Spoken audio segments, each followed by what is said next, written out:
Bonjour tout le monde. C'est lundi, hein, on commence la semaine. Alors je voudrais juste parler de Boy Joe là, de sa démission et de Macron avec le scandale Uber File dont on parle. Alors pour Boy Joe,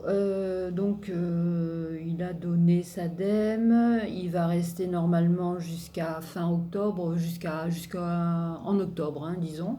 L'opposition demande bien évidemment qu'il s'en aille bien avant, etc. Bon, mais après, qu'est-ce qu'on lui reproche? Pourquoi il a été obligé de donner sa dème? Ben, tout simplement, d'abord, on dit de lui que c'est un menteur, qu'il est arrogant, que c'est un clown. Ça vous rappelle rien? Que après, pendant le confinement, il a fait des petites fêtes où ils ont mangé entre eux, etc. Mais moi, je me souviens qu'en France, ça a été pareil, hein. Il y a des partis politiques où ils ont été faire des repas au restaurant alors que c'était interdit. Même au gouvernement, il me semble qu'il y a eu des fêtes, des trucs comme ça. Là, en France, personne n'a donné sa dème. Bon, alors Boy Joe, c'est pas pareil qu'en France.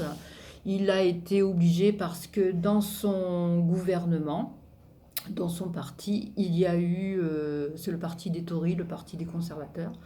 Donc il y a eu beaucoup de démissions et quelque part, il a été contraint de démissionner à son tour, certainement que on lui a peut-être suggéré de partir avec un petit peu d'insistance. Voilà. Donc dans ce gouvernement, c'est-à-dire dans ce parti conservateur, c'est le parti qui est le plus fort en Angleterre. Et c'est au sein de ce parti justement que la reine, elle, va désigner son homme ou sa femme de confiance, hein. Voilà, c'est elle qui va désigner dans ce parti-là, puisque c'est ce parti qui représente le gouvernement. Ce qu'il faut savoir, c'est que dans ce parti, il y a quand même deux branches qui sont totalement opposées, mais qu'on suppose de s'être un peu liées pour faire éjecter Boy Joe. Alors, il y a eu le parti, donc et la branche Theresa May, c'est-à-dire la branche europhile qui a œuvré pour rester dans l'Union européenne. Et il y a aussi l'autre branche, la branche ultralibérale, qui elle est pour le Brexit. Voilà. Inutile de vous dire que selon l'homme ou la femme qui va être désigné par la reine, l'un ou l'autre va œuvrer soit pour retourner dans l'Union européenne, c'est-à-dire pour réintégrer cette Union européenne. Alors bon, ça va pas se faire tout de suite, hein, quand on a vu le temps que ça a mis pour le Brexit. Bon, peut-être que là, ça ira plus vite. Mais après, donc, si c'est le parti europhile qui l'emporte, voilà, ils feront en sorte que l'Angleterre revienne dans l'Union européenne. Et si c'est maintenant le parti ultralibéral, ils vont aussi très certainement accentuer les effets du Brexit. Voilà. Après, bon, moi, je sais pas, hein, je sais pas ce qui va se passer. On verra bien quand la reine va dire celui ou celle en qui elle a confiance. Voilà. Donc ça, c'était pour Boris Johnson qui a été obligé donc de donner sa dème. Voilà. Alors maintenant, Macron et le scandale Uberfile. Alors c'est quoi? Macron, quand il était donc ministre de l'économie et des finances à Bercy, hein, avant qu'il ait des velléités de présidence, justement quand il était toujours à Bercy, là où il a organisé des repas, etc. Quand il habitait l'hôtel de Bercy, dans ce superbe appartement. Bon, eh bien, maintenant, il ressort que pendant qu'il était donc justement à Bercy, il a favorisé l'arrivée de Uber VTC en France. Alors à l'époque, le ministère des Transports bataillait dur pour que justement, ok, Uber arrive en France, mais sous conditions, sous des normes, etc. Et Macron est accusé donc d'avoir justement favorisé cette entrée de Uber VTC en France, voilà, dans des conditions qui sont plus ou moins, on se pose des questions, d'où le scandale qui ressort maintenant. Alors le scandale, vous allez me dire, Macron, il n'en est pas son premier. Il y a eu le McKinsey Gate, le Rothschilda Gate, Alstom, et j'en oublie. Après, maintenant, l'opposition est en train de dire que certainement, ils vont préparer une commission d'enquête pour ce fameux scandale, et ils appelleront aussi Alexis Kohler.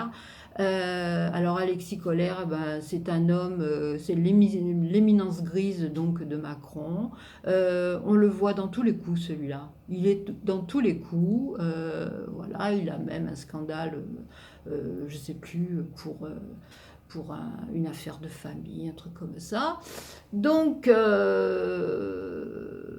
alors, concernant ces commissions d'enquête, jusque-là, ça va pas très loin, hein. Il y a eu l'affaire Benalla, le coffre-fort qu'on n'a pas ouvert. Justement, c'était Yael Braun-Pivet, la présidente de l'Assemblée nationale, qui s'est illustrée pendant cette affaire Benalla. Donc il y a eu, je vous dis, plein de commissions d'enquête, même Colère, il a été entendu dans certaines affaires. Ben, jusque-là, ça a gêné personne parce qu'il est toujours là, Colère, hein. Voilà quoi. Donc, moi, je suis pas très pour ces commissions d'enquête. Ouais, ok, ça fait du bruit. Alors, il y a l'effervescence, les gens sur les réseaux sociaux, les gens qui en parlent, qui ont espoir, etc. Puis en définitive, bon, voilà, ça casse pas trois pattes à un canard. Mais le seul truc positif que je vois maintenant dans ces commissions d'enquête, c'est que l'opposition, qui est quand même assez opposante, eh bien les gens vont peut-être faire, ils auront moins de zèle à faire des connivences, des manigances, voilà, des tractations pour mettre en place telle et telle chose, telle et telle personne, etc., etc. Là, je crois qu'on va peut-être euh, avoir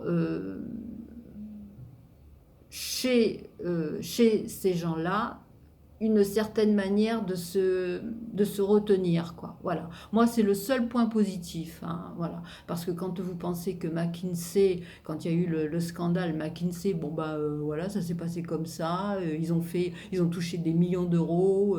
Bon, il y en a, McKinsey a été appelé aussi en Allemagne, etc. Et puis, bon, bah, voilà, hein, tout ça pour faire quoi? Alors qu'on a des hauts fonctionnaires en France. Et comment? Alors, on met de côté les hauts fonctionnaires pour faire appel à des cabinets de conseil qu'on va payer des millions d'euros.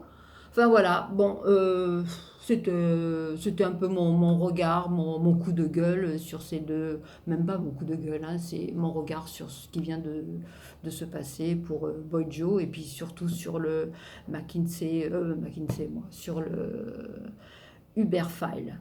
Voilà, et ben si cette vidéo vous a plu, mettez un pouce, ou n'en mettez pas, ou abonnez-vous, enfin faites comme vous voulez. Et moi je vous dis à bientôt pour une autre vidéo. À plus, bonne journée, salut!